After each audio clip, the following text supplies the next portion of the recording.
Bonjour, bonsoir, ça dépend de l'heure à laquelle vous me recevez chez vous. J'espère que vous allez bien. Quant à moi, c'est toujours un plaisir de vous retrouver dans ce nouveau numéro de l'émission Lumière. C'est l'histoire de Estelle, je vais l'appeler ainsi. Je n'arrive pas à donner de l'amour à mes enfants. Malgré les efforts que je fais, je n'y arrive pas. C'est des enfants que je pense que je n'aimerai jamais. Parce que j'ai tout essayé. J'ai tout fait, mais je n'y arrive pas. Estelle, ici, nous raconte son vécu. À l'âge de 16 ans, Estelle a été enlevée par deux mercenaires. Son pays a connu de turbulences. Ses parents ont été assassinés, ses frères séparés. Et donc jusqu'à présent, elle n'a pas de nouvelles. Elle ne sait pas s'ils sont en vie ou pas. Estelle va être enlevée pendant 2 ans et demi par ces messieurs-là. Elle va être la femme de tout le camp. Elle va être la femme des chefs, la femme des sous-chefs, la femme de tout le monde. Elle n'était pas la seule. Ils étaient nombreuses. Des jeunes filles de 14 ans, de 15 ans, de 13 ans enlevées. Et il y a ceux-là même, pour certaines qui étaient déjà habituées. D'espoir, elles ont fini par accepter la situation. Mais Estelle était le genre de femme un peu boudeuse, un peu capricieuse, un peu caractérielle. Elle savait ce qu'elle voulait. Elle est restée pendant 2 ans et demi, comme je disais, avec ces personnes-là. Chaque soir, elle passait. Chaque soir, elle passait. Quand je dis elle passait avec ces hommes-là. Il la prenait. Tous passaient par elle. Elle n'a pas eu de répit. Elle n'a pas eu un temps à elle pour souffler. C'était tous les jours la même chose. Si aujourd'hui, le chef dit j'ai besoin de toi, tu es obligé d'exécuter. Parce que sinon tu dis bye bye à ta vie. Et pour toutes les femmes qui boudaient, c'était bye bye. C'est une fois, sans remords. Estelle a subi les traumatismes. La douleur, Estelle a connu. Elle ne pouvait pas dire non. Elle était obligée de subir. Après 2 ans d'otage, 2 ans de séquestration, elle a fini par fuir. Elle s'est enfuie. Elle me dit, je ne sais pas où j'allais, mais je me suis dit, je pars. Il faudra que je parte de ce camp. Elle ne peut même pas dire là où ils étaient. Ils étaient loin, en forêt, cachés. C'était comme un quartier. C'était des personnes qui volaient, qui abusaient des personnes faibles. Ils étaient armés. Elle a fui, la nuit comme le jour. Elle s'est dit, si je meurs, je préfère mourir de famine que de mourir le cou écorché. Elle a fui, elle s'est échappée de ces personnes méchantes. Elle est arrivée à un petit village. Elle est tombée, raide, évanouie. Ce sont ces villageois-là qui l'ont secourue, qui l'ont hébergée. 4 mois après, elle ressent des malaises. Elle vomit, elle n'arrive pas à garder à manger. Elle n'arrive pas à manger. À chaque fois qu'elle mangeait, elle vomissait. Une des femmes du village où elle habitait l'a posé la question, ma fille, tu es sûre que tu n'es pas enceinte? Estelle va dire non, je ne suis pas enceinte. Tu es sûre? Parce que depuis un moment, tu as changé. Tu n'es pas la même. Tu deviens plus pâle. plus fatiguée. À chaque fois que tu manges, tu vomis. Estelle a dit non, maman, tout va bien. Triste dans sa douleur, elle ne pouvait pas parler. Et effectivement, au fil du temps, le ventre poussait. Et bien Estelle découvre qu'elle est enceinte. Elle pleure toutes les larmes de son corps. Elle demande à Dieu, pourquoi tu ne m'as pas prise?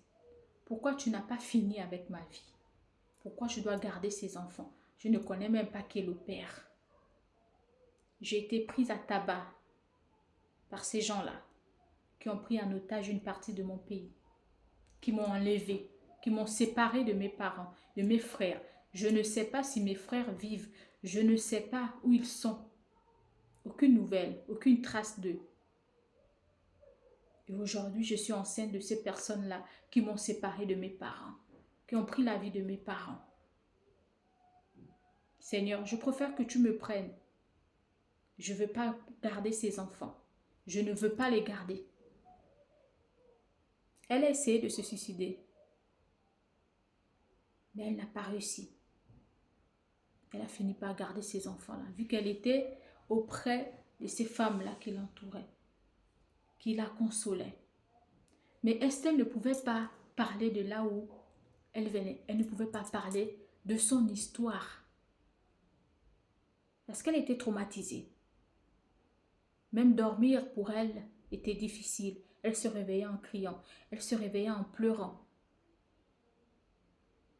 Jusqu'à un jour, elle a eu confiance à une maman. Elle s'est confiée. Elle a parlé de ses douleurs. Elle a parlé de sa souffrance. Elle a dit, je ne peux pas garder ces enfants-là. Si j'ai voulu me donner à la mort, parce que je ne sais même pas qui m'a enceintée, j'ai été captivée. De force, séparée de mes parents. Je suis morte. Je ne vis pas. Je n'ai aucun amour. La maman là lui a prodigué des conseils.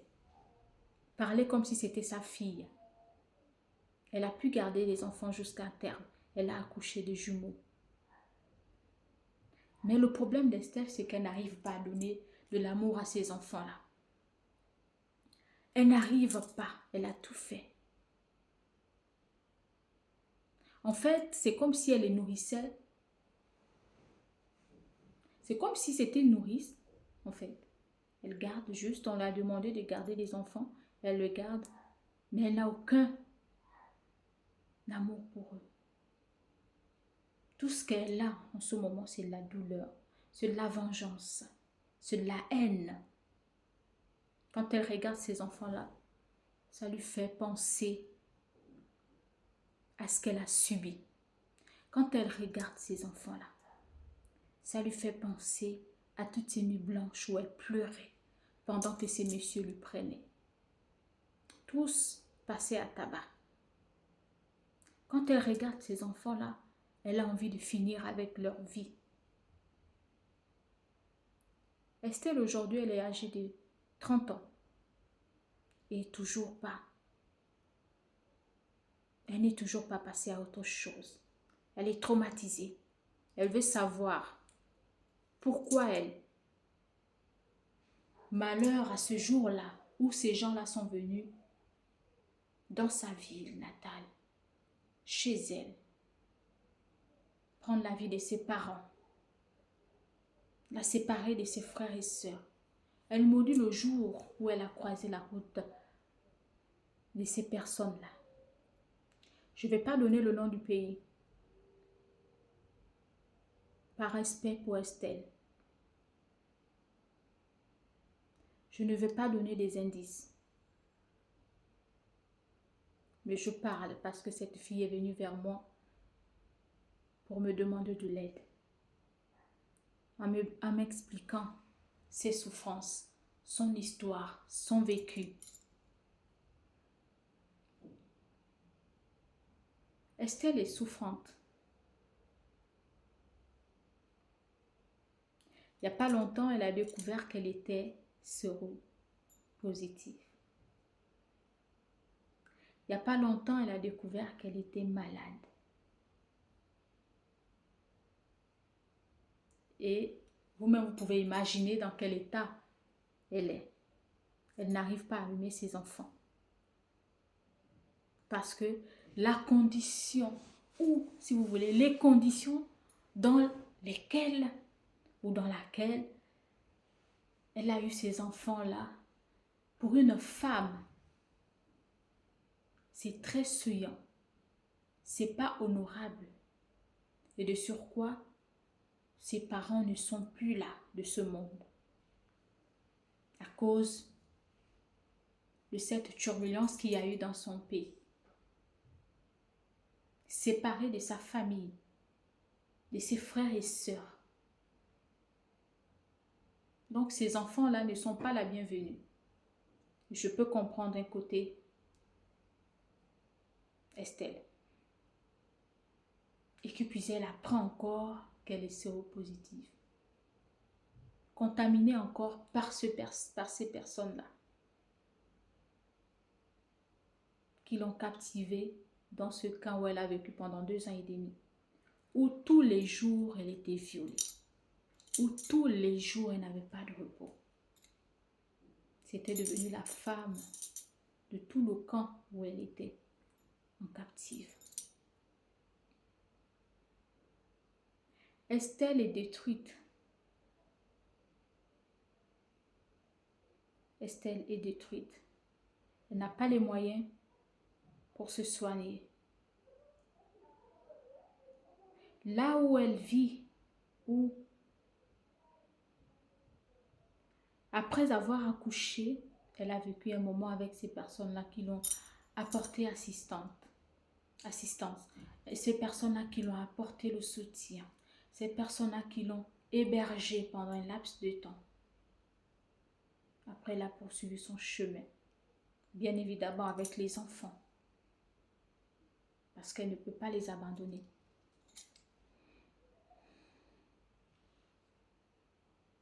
Elle vit dans une petite ville de son pays.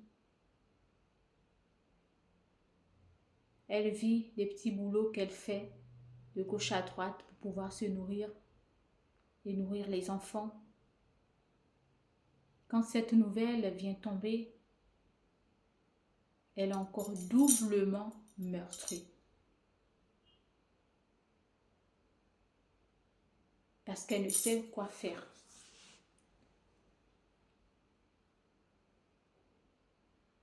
Elle maudit le jour où elle a vu pour la première fois ces gens-là. Elle dit à Dieu, pourquoi tu m'as laissé vivre si c'est pour subir ça? Est-ce que je suis venue au monde pour avoir ça comme parcours de vie?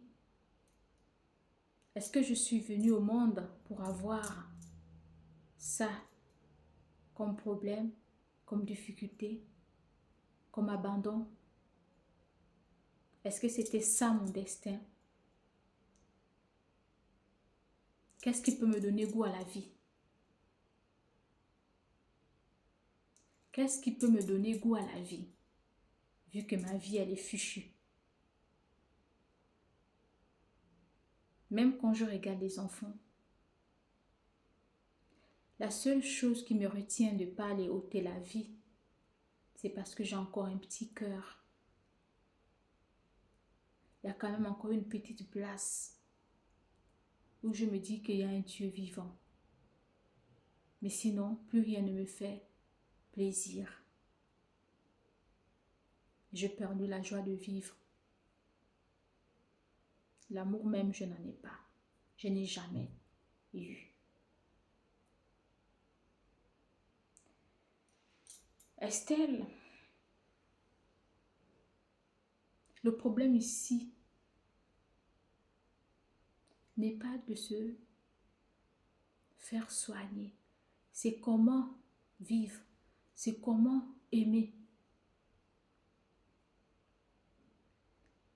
Moi, je veux donner ma petite part de vérité à Estelle. Je veux te parler chère sœur, petite sœur, Estelle. Le monde est cruel. La vie, elle est faite ainsi, des hauts et des bas, de turbulences, de méchanceté. La vie, parfois, on ne la comprend pas. Elle peut être sucrée comme elle peut être amère. Mais c'est ça la vie. Estelle, je compatis entièrement à ta souffrance, à ce que tu as subi, à ce que tu subis encore. C'est pas évident d'être arraché de ses parents. Aucune personne ne peut souhaiter ça.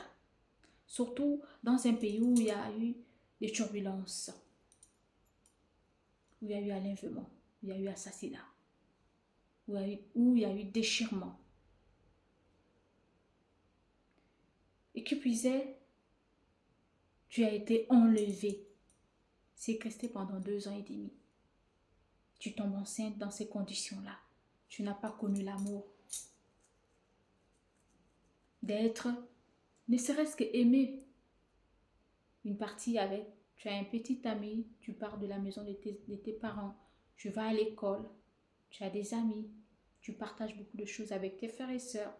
Tu n'as pas connu ça, tu as été enlevé. Estelle, c'est dur. Mais il y a un Dieu qui existe, je te le dis. Je sais de quoi je parle. Les souffrances que tu as aujourd'hui sera ton témoignage de demain. Les souffrances que tu subis encore aujourd'hui sera ton témoignage de demain. Ce que tu endures aujourd'hui sera ta force de demain, parce qu'elle te forge le mental, parce qu'elle te forge. Oui. Estelle, je suis une femme et je comprends. Mais ne te dis pas que c'est fini. Tu es malade. Tu viens de découvrir ta séropositivité. Il y a des médicaments. Tu peux suivre une trithérapie. Va te renseigner à l'hôpital. Va te prendre en charge. J'espère que là où tu te trouves, tout est pris en charge. Si ce n'est pas pris en charge, renseigne-toi, je te l'ai dit. Va, il y a des assistantes sociales. Va te renseigner, ne te laisse pas abattre. C'est dur, fais-toi suivre. Parle avec les professionnels médicaux.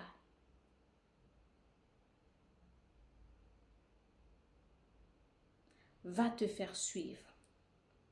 Et fléchis tes genoux pour que Dieu te remplisse d'amour pour tes enfants et pour toi. Parce que oui, tu en as besoin. C'est un travail qui va te prendre du temps.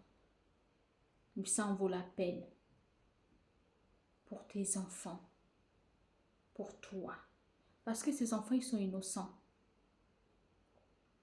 En plus, tu as 2. C'est des jumeaux que Dieu t'a donnés. Même s'ils sont venus dans de telles conditions.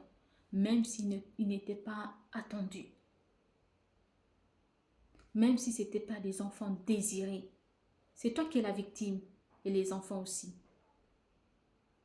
Vous êtes tous des victimes. Tu ne l'as pas demandé. Tu ne l'as pas souhaité. C'est arrivé, boum. Et ça t'est tombé dessus. Tu n'as rien pu faire pour te débattre. Tu n'es qu'une femme. Comment veux-tu te débattre avec les hommes armés?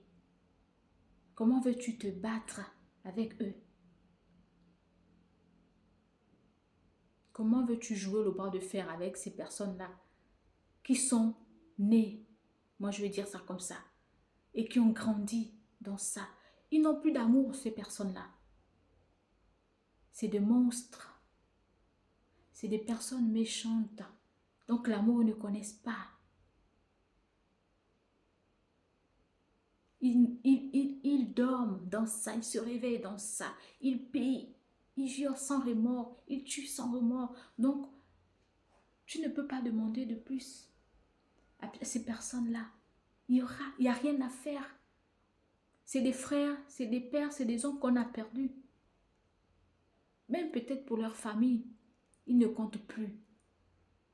Donc c'est difficile. Tu ne peux pas t'en vouloir. Je peux comprendre cette période que tu traverses parce que c'est un tout en même temps. C'est dur à supporter, c'est énorme. Tu es jeune. Tu peux profiter de la vie avec les jeunes de ton âge, en famille avec tes frères. En fait, ta souffrance, elle est énorme. Tu ne connais pas. Tu ne sais pas si tes frères, ils sont en vie ou pas. Tu n'as pas eu leurs traces. Ça encore, c'est facile. Tu peux aller à un poste de police. Tu peux aller demander de l'enquête. Pardon. Pour qu'on retrouve la trace de tes frères et sœurs. Mais traite-toi. C'est important. On n'est pas à l'abri, hein. Nous ne sommes pas à l'abri. Personne n'est à l'abri. On ne sait pas de quoi demain est fait. De quoi demain est fait. Personne n'est à l'abri. Va te soigner. C'est plus une maladie qui fait peur. Elle se soigne. Suis ton traitement. Prie, invoque le Seigneur avec toute ta force. Avec tout. Il va te donner de l'amour. Il va te guérir. Tes souffrances d'aujourd'hui là seront ton témoignage de demain. Ta bataille. Parce que si tu n'es pas resté, c'est que tu es forte. Tu es une femme forte. Tu as réussi à t'échapper de là où tu étais. Et jusqu'à présent, tu vis. Ça veut dire que il y a des grandes choses pour toi qui arrivent. Sois-en sûr. C'est dur. Mais courage à toi. J'ai mon petit conseil.